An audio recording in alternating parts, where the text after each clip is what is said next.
Hi guys, it's Dan. And Tyler. Tyler's gonna leave. Great intro.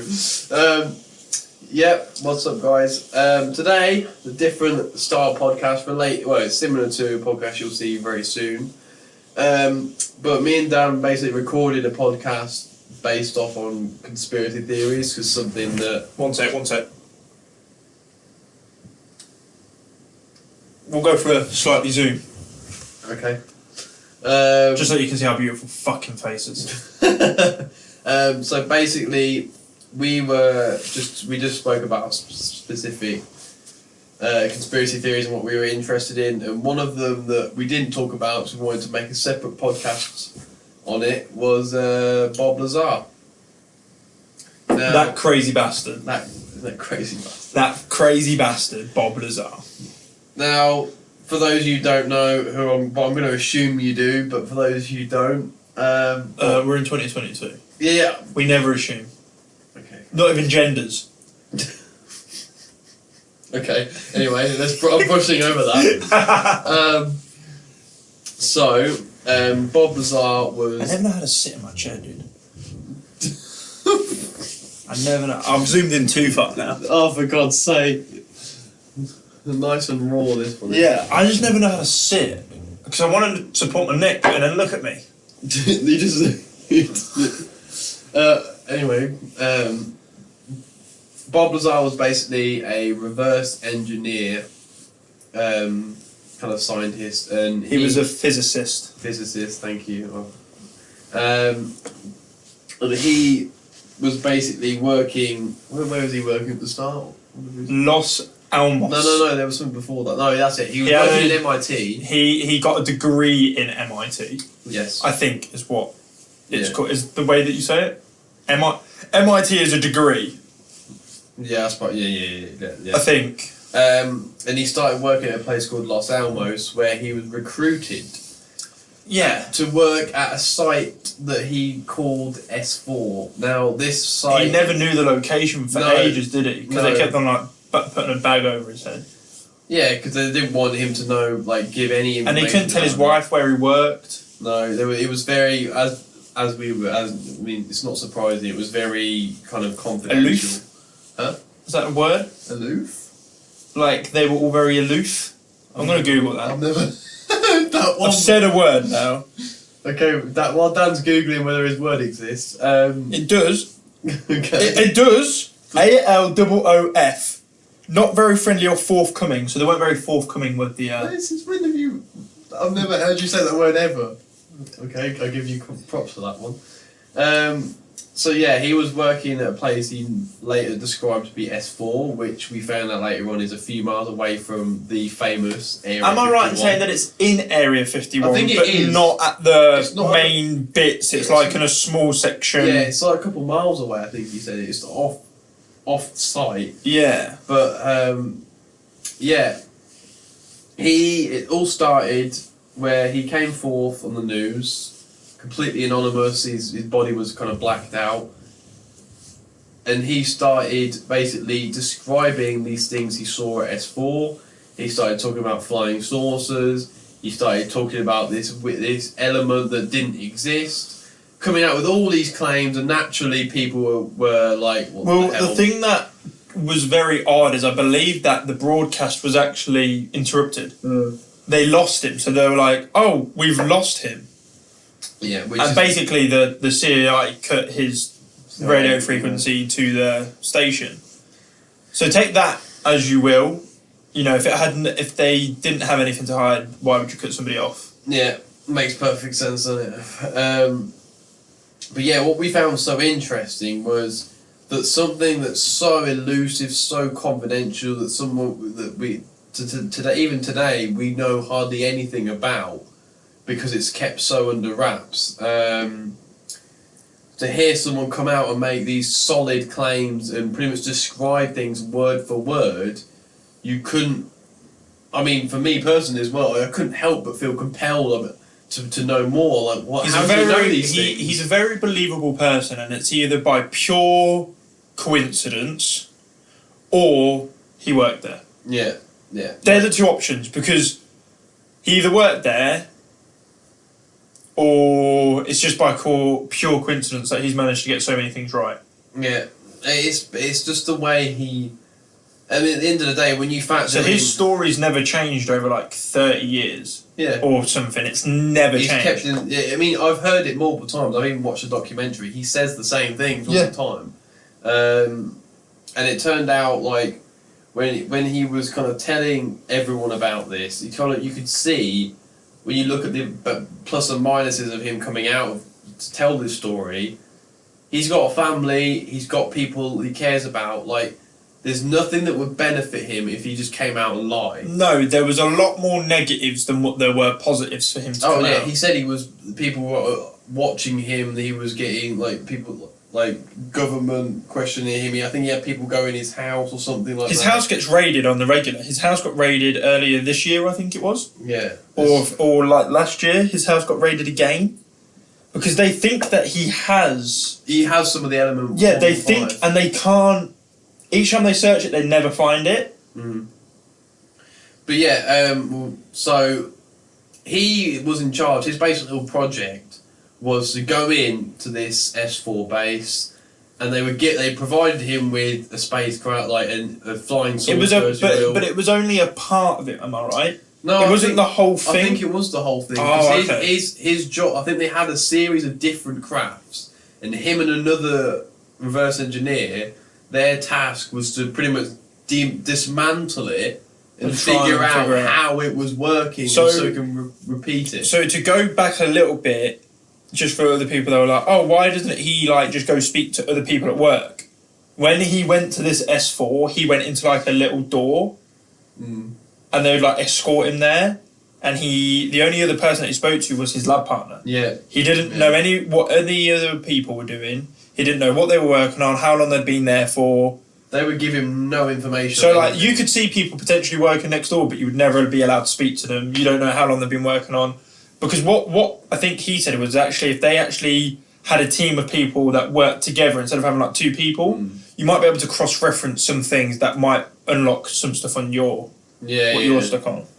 Yeah, so I think in terms of the details of it, this element 115, they were using it to kind of revert, in simple terms, we're kind of reverse engineer gravity, because the spaceship worked on using gravity to hover itself. It's like a magnet.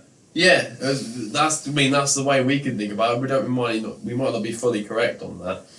But that's why when people say the claims about flying saucers, they never hear anything, because it's essentially flying with no engine, no nothing, using pure gravity and whatever is whatever reaction with this element 115. And I just realised something. Element 115 is the thing that was used in Call of Duty Zombies. Was it? Yeah. Oh, it just clicked. Because I think there's actual. it actually does. It says, what is 115, zombies, Call of Duty. Yeah, I knew it. But yeah, some of the things he described was to get into the base itself, you had a hand scanner, and he described it in such detail.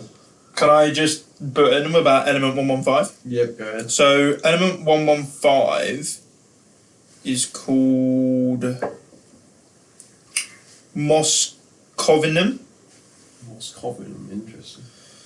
And they say reactivity of the super heavy element 115 MC and its lighter Holo what? Homologue? What? Let me look. Reactivity. Homologue behind a respect. Okay, this means I'm just trying to find out what it actually does. So apparently it absorbs energy. So yeah, it absorbs energy and sort of repels. It's kind of the best way that I can sort of in my element 115, the infamous alien element mentioned by Bob Lazar over a decade ago, is added to the periodic table. So I'm skipping ahead a little bit, but we'll sort of put it in the timeline. He came out with this element years ago. He said there is an element called 115. It is called this, and it has these properties. This is what it does. Everybody called him a fucking lunatic, and then in the early 2000s they went, element 115. We're going to add that to the periodic table. Nobody came up with this before. We've only just found it. Slip it into the periodic table. Yeah. It's basically how it went. So it had a temporary name, which was unearthopentium. I've butchered that. Was its temporary name. It's an extremely radioactive element. Its most stable known isotope is a 289. Has a half-life of only 220 milliseconds, which is... That's ridiculous. So, like, half-life, I believe, is like when there's a radioactive outbreak, you have, like, a half-life. Oh, it's hard to describe. I used to study it. I think half-life is the decay rate. Yes, it is. It's the decay rate of the element itself. So that is a ridiculous millisecond as well. Like, yeah. So, like, for example, if you were to transport it from A to B, how long it would take for it to decay and stuff. Well, it's like if we look at the half-life of like Chernobyl. There we go. Chernobyl half-life. So, like, just to put it in perspective, the half-life. So, the elements released have a half-life of 8 days, 29 years, and 30 years. But the isotopes are sort of still in the thing. Wow. So, okay, so here it is. It says, in the reserve remains plutonium-239, which they say has a half-life of 24,000 years. Jesus. So yeah, so that's a bit about Chernobyl. It has a half-life of roughly about 24,000 years. That's crazy. But yeah, he came up with this element and he was discredited over and over again until it actually came out as being completely true and he got added to the periodic table, which just says, you know, he can't be lying if he's... And he had the properties right. It's like... It's weird because it must be that scientists, once they come up with a number, that they can't move away from it. Yeah. Because you would... Unless they'd already had all of these numbers and that was the next one. But to get that number right...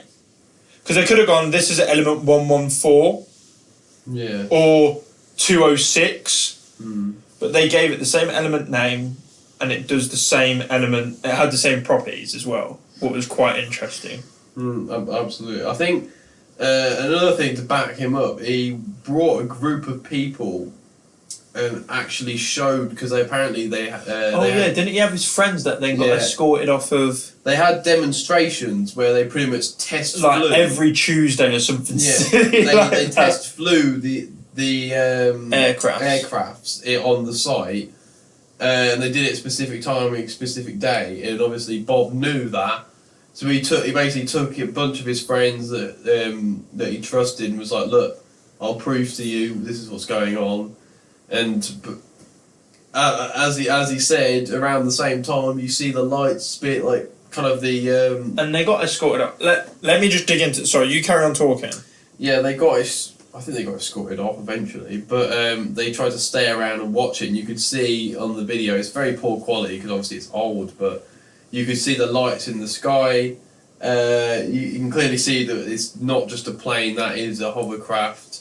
Or, you know... I can't find what I was looking for. But yeah, he shows his friends.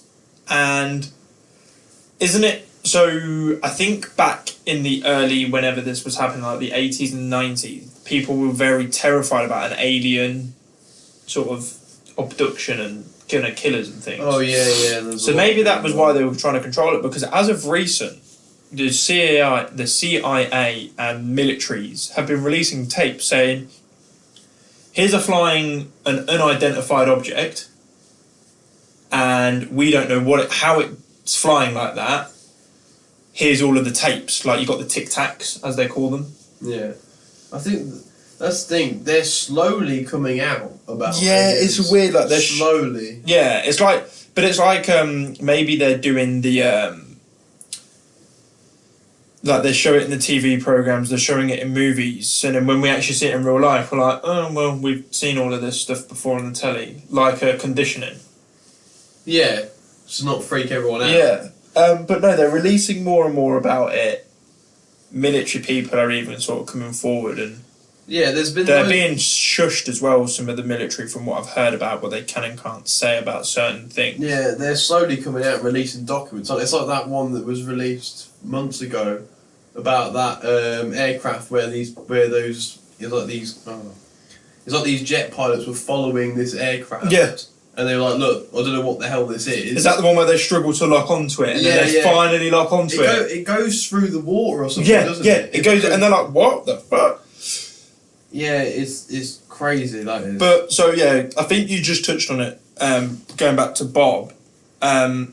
He described, like, a hand scanner and all of these things, and I don't know how, or if they did I don't know what, but they also found out that hand scanner was real.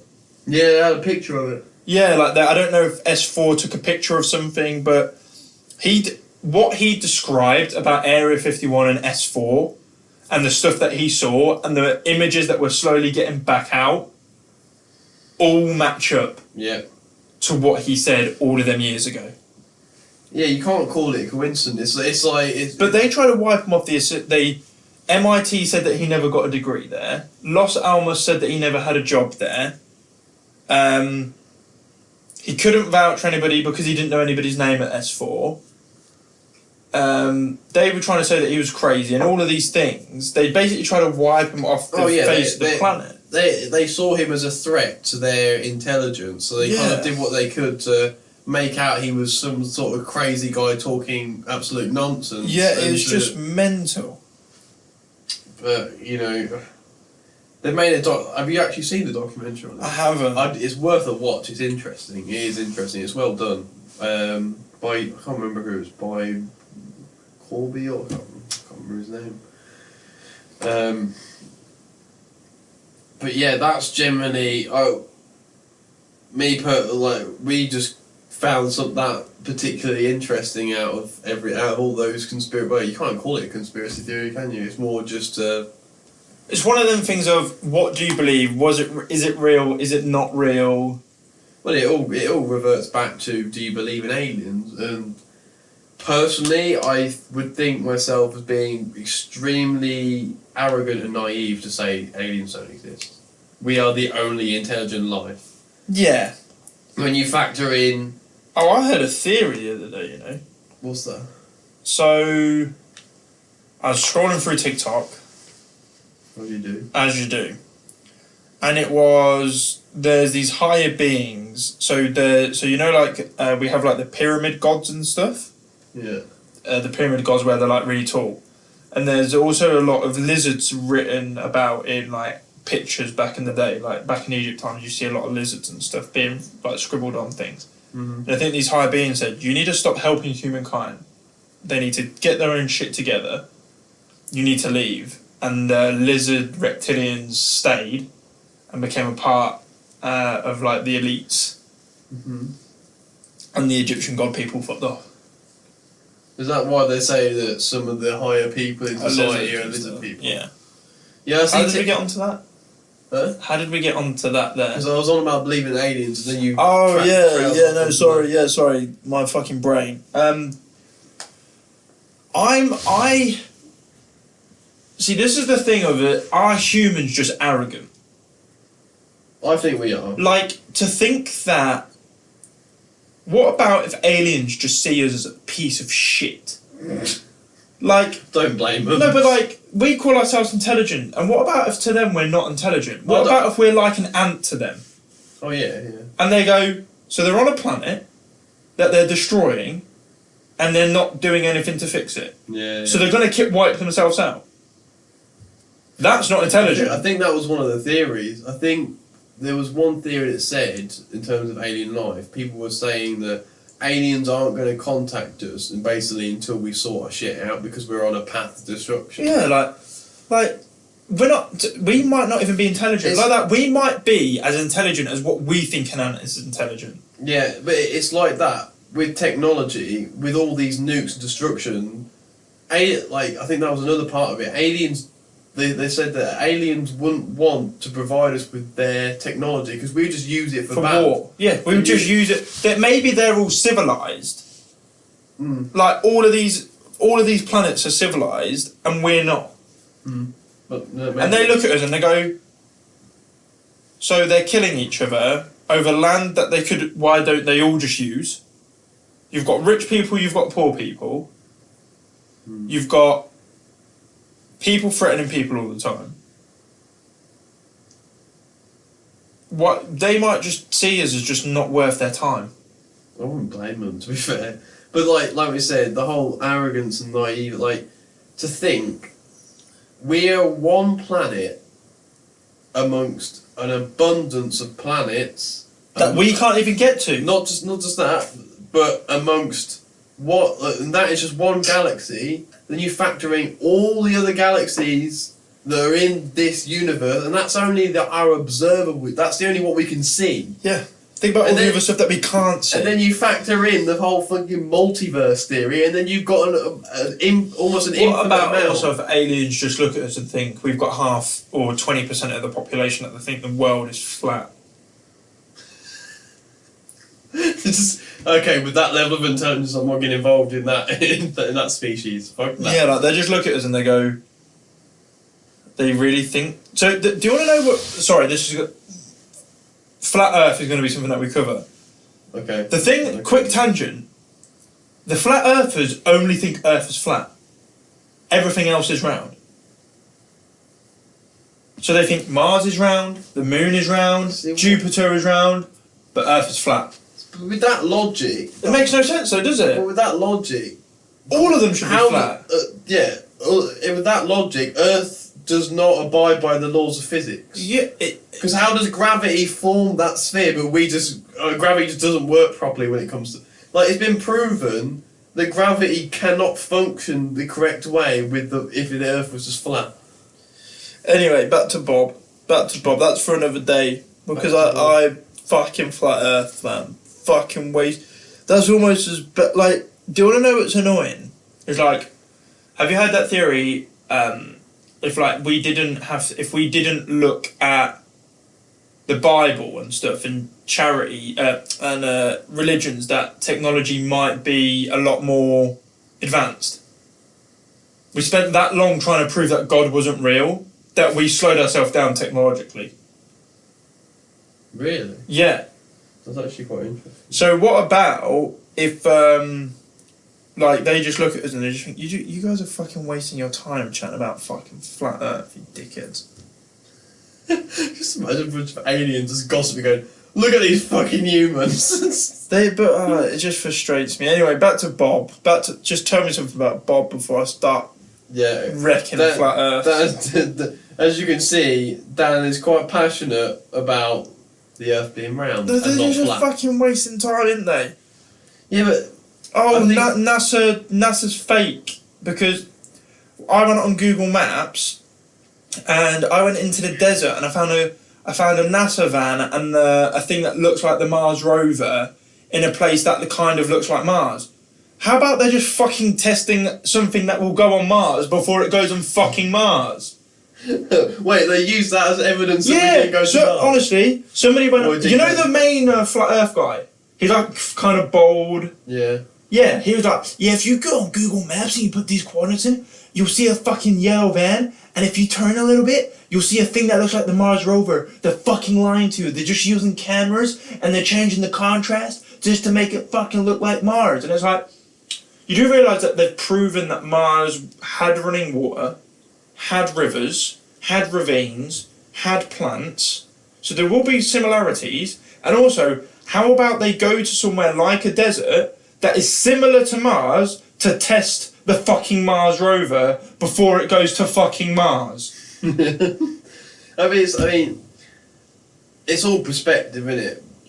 They're fucking wasting their time, man. But people believe what they want to believe. Everyone has their own view on things. But they take it to the extreme, don't they? They go, I've shone a light over the distance that there should be where I can't see light. and you go, is the world completely flat? No, you've got hills and mountains. Mm. So you might say over, because this is the one thing that kills me. They go, if you, what was I saying? I think I've got something wrong with me. What was I saying? You just talking about shining a light to the point where you Oh yeah, right. There's an equation that over a certain amount of curvature you shouldn't be able to see light, or you shouldn't be able to see over the horizon. Right. So this dude set up a light that distance, and he was able to see it. And somebody went, "You do realise that the sea level's is 100 plus something here, and something plus here, so you are going to see it."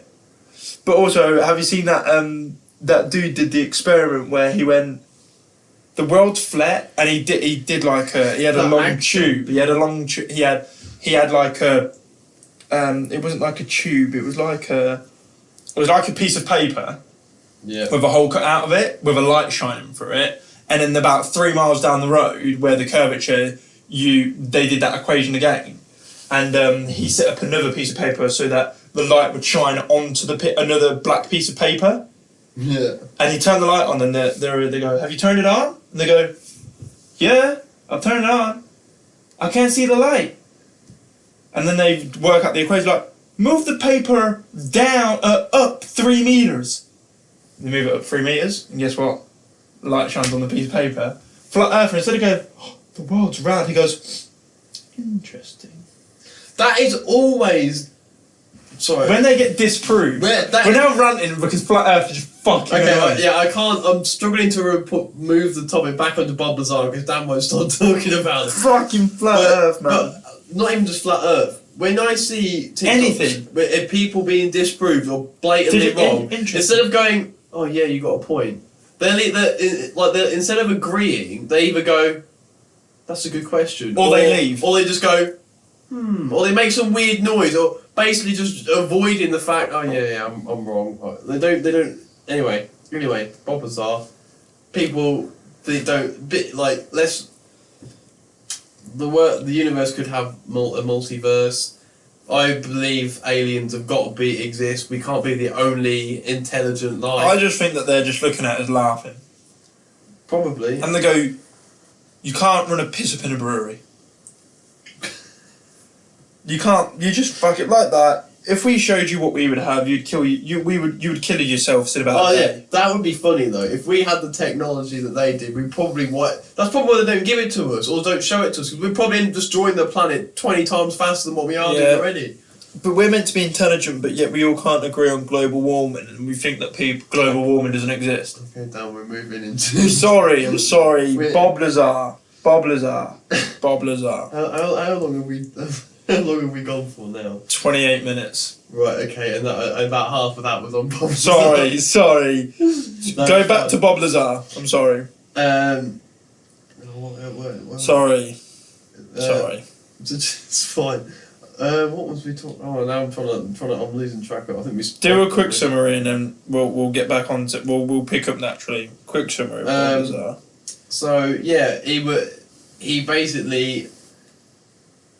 It was a big risk for him to come out and basically say this is how things are, because he knew the legalities, he knew everything was very under wraps, he knew he had to hardly say anything about it, he wasn't being told anything. So to come out and say it on the news itself, that was a massive, massive risk for him. Like Dan said, he's still getting raided now, to this day. Like, they're not leaving him alone, and I think to a degree he probably regrets that. And I did see. We just heard there, didn't we, that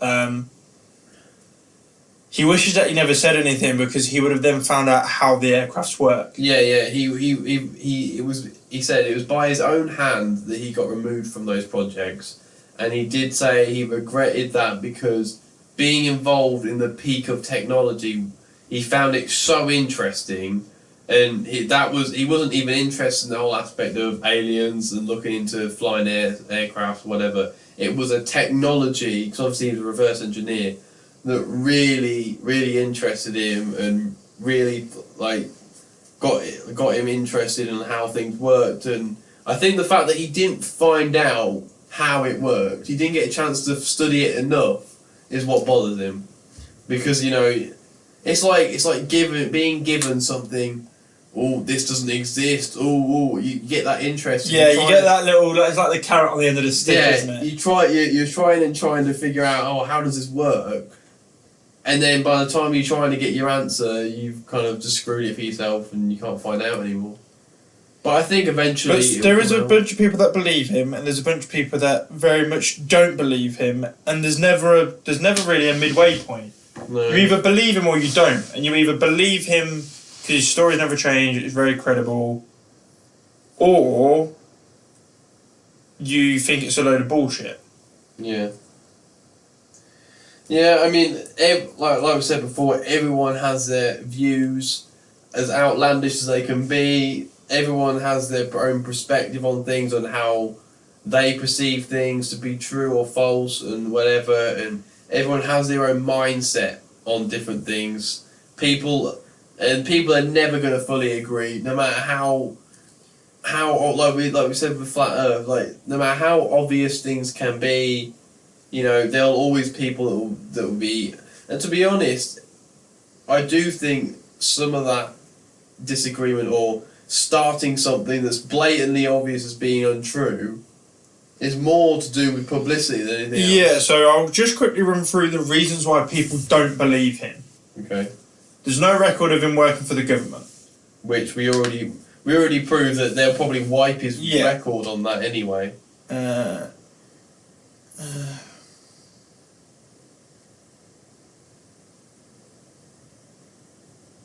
I dare bet he probably disproved that. So he supposedly has no. Odd, but again, no one had even heard of S4 base before 1989, and he put it on the map.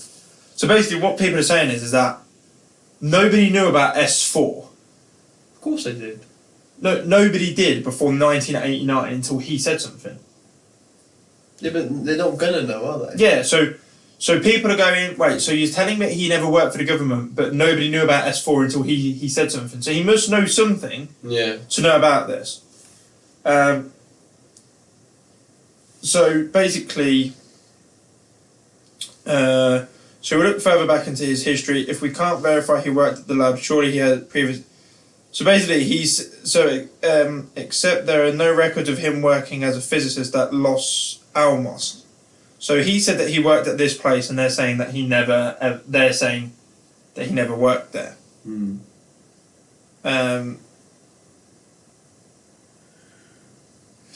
He claimed he attended both Caltech and MIT. Guess what? That's right. Neither institution has a record of him attending. So the thing is that they wiped him from everything that he has that could prove that he did it. But that's not hard to do. So people are going, oh, he MIT say that he never went there. Yeah, but if the government tell you to say that he never went there, or they just delete his records, you're not going to fucking know that he went there. Yeah. And then, however, members of a Netflix documentary supposedly got in contact with old friends of Lazar who claimed to have dropped him off for classes at Caltech. They name dropped the people they talked to, but never interviewed them. I swear I spent over an hour trying to find the person on Google that they mentioned, to no avail. So they can't verify anything in his life, which is a little bit of a disappointment because they can't verify anything, there's no starting point if Bob Lazar is telling the truth or lying. And the other thing that is a bit fishy is that Bob Lazar name drops every single person that he dealt with. Yeah. And the people that he name drop refuse to go on camera. Oh, I wonder why. So they never say, yeah, I'll go on camera and I'll just say that it was a load of bollocks. They just straight up refuse. But I say, you don't refuse something like that unless his claims are true. And basically what they're saying is the reason why there's so much controversy is because nobody can claim whether he's lying or if it's the truth. Here you have people on one side claiming to have recruited him, claiming to have dropped him off at school, and even apparently false. So there's a newspaper clipping of him doing something with physics at Caltech, and then the newspaper went, "Oh no, it was a printing error." So you wrote a whole article about him, and it was a printing error. Okay, sure. How do you write a full article on yeah. someone that's an error? People on his side claiming to have recruited him, claiming to have dropped him off at school, and even apparently a falsely written newspaper clipping. On the other side, there is no evidence he attended the schools, not even a former roommate or friend, and no evidence he worked at any of the labs. I will say there is a lot of claim that he worked under contract at Las Almas as a janitor or something like that, but not too familiar. So apparently he did work at some places, and maybe it is all a big cover-up, because they're saying that there is a potential that he worked as just like a cleaner at Los Alamos. Yeah, that place. His mysterious past seems to mark as a mere conspiracy theorist, yet the Pentagon recent videos of unidentified flying objects seem to fly eerily similar to his prediction, even defying the wind and moving belly up. Almost 20 years after he predicts it, element 115 becomes a reality. Granted, it isn't stabilised, but it still exists. So what people say is 115, what he says is the element, doesn't exist. Because he says it propels gravity and things can just float. Mm-hmm. What 115 does at the minute, it doesn't do that. But they don't think they've got it to a stable state. What means they don't think they've got it to the state that he would have worked with, if that makes sense. Yeah. Granted, it isn't stabilised, but it still exists. He also predicted a hand scanner used at S4 that measured bone density to ensure you were really you. That also was apparently invented in the last few years. So basically, people were saying that you couldn't scan bone density, and there's now been a machine that does it. Interesting. Bob Lazar is an incredibly controversial name. What do you do when you have a man making outlandish claims that slowly appear to be checking out, but you can't verify anything about his background or story? In my mind, you have to be cautious not to fall down the rabbit hole. There is nothing to validate his claims. At the same time, weird things keep on popping up that seem to vindicate him. So let's have a quick run through of the stuff that he. So he worked at S4 at Area 51, doing reverse engineering for self-propelled or self-levitating aircraft. He comes out with all of these outlandish claims. Some of them come true or start to become true in years and years and years later. What is your opinion? Me personally, I think he's 100% telling the truth. There's too much evidence, in my opinion, and a part of me wants to believe it, even if there's evidence proving otherwise, because it's that, that fascination with it. Yeah. So part of me's leaning towards that anyway. But I feel like he has no reason to lie. There's no evidence that conclusive that prove that he's just bullshitting. I think he's telling the truth about it. And I think probably in later years, the more that comes out, the more it will probably find he is telling the truth. And who knows? He might even come out again and say, like, this, or reveal something that is happening. I think. But to be honest, with age and everything, because I think I did hear him say that he does get sick of telling the story all the time. Yeah. Because obviously he's had to repeat it no end of times. And his story has stayed the same the entire time. Yeah. And people who have spoke to him afterwards have said he comes across very, like... He seems like an honest guy, doesn't he? You can normally get a feeling when somebody's bullshitting you or like putting a bit on, and they say that he doesn't seem to be. I want to believe it. The thing of like, you can't tell the MIT, you can't tell where he last worked, all of his education doesn't check out, all of this. All of that could be erased. Oh yeah, absolutely. Especially by the people he's pretty much outing. Yeah. They're big people with power that can do things like that. So all of that stuff you have to take with a pinch of salt. on his behalf and that there's no evidence, because it is very easy to wipe that evidence away. Yeah.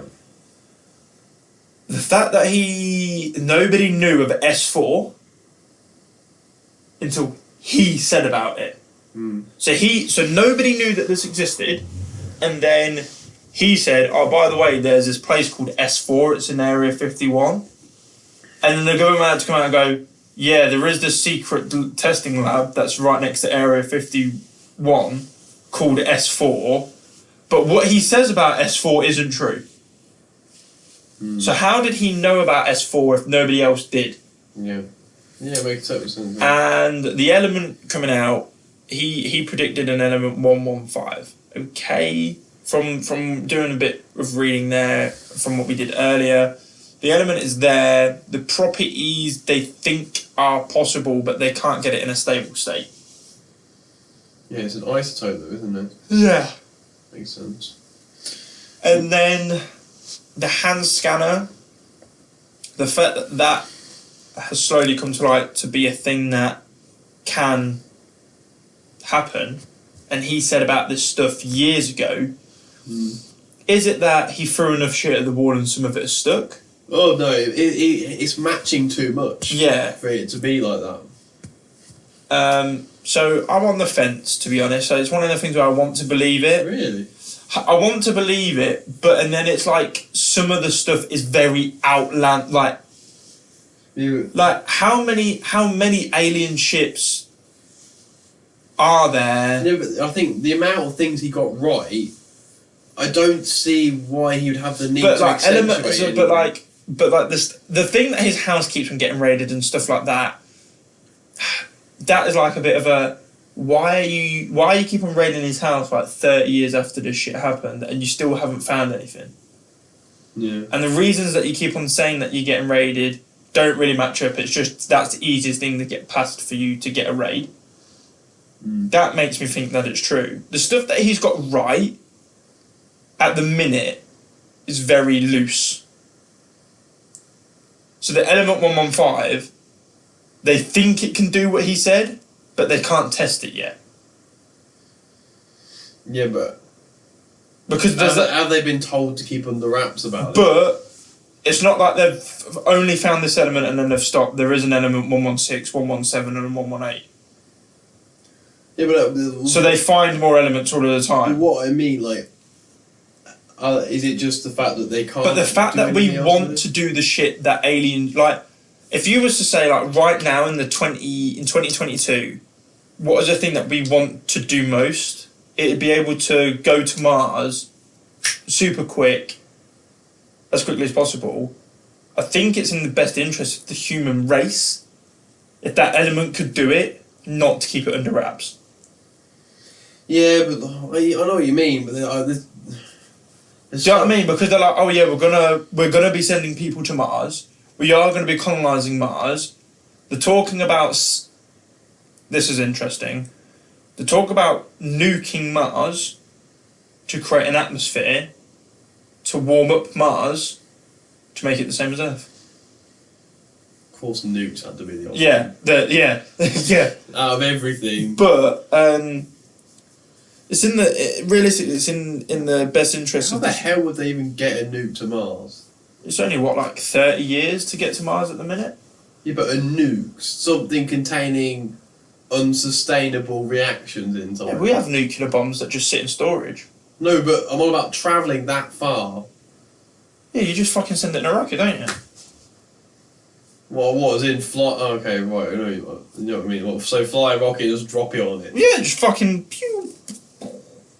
Probably a few. Thanks for the little description there. I didn't know how a bomb worked. No, they'd probably have to drop a few in different locations across Mars, but... Oh yeah, no. You wouldn't just be one that would just do it, but you know what I mean. Sometimes, is it a part of me that thinks that some big people that they just get hard about dropping bombs? Why is it always a go-to solution? Something's wrong, drop a bomb. This country doesn't agree, drop a bomb on them. But, no, so yeah, I'm a bit on the fence with Bob. I like his story. I like that a lot of it matches up. I like that it's something that we can all talk about and relate to. But I do take everything that he says with a pinch of salt.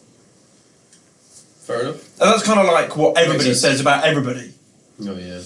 Like, we say that we run a business and we think it's really successful. People take it with a pinch of salt because they might think that our successful is different to their successful. Like I said, perspective. It's all perspective. But no, fuck, we covered more than Bob Lazar, but Bob Lazar was the main focus. Bob Lazar made us talk about science, and that's the issue. Yeah. But to be fair, we never stay fully on track of one thing anyway because we have too many thoughts in there. Oh, what about? Oh, that doesn't. Yeah, we get excited. But no, so Bob Lazar, we may cover it in more detail. Like, we might go away and get really into it, and yeah, later on we might do an episode or we might be able to get a Bob Lazar enthusiast on to the podcast and teach us some cool shit. That'd be cool. That would be cool. Science and things like that is an interest of ours. So, like we said, you might see more podcasts related to things like this.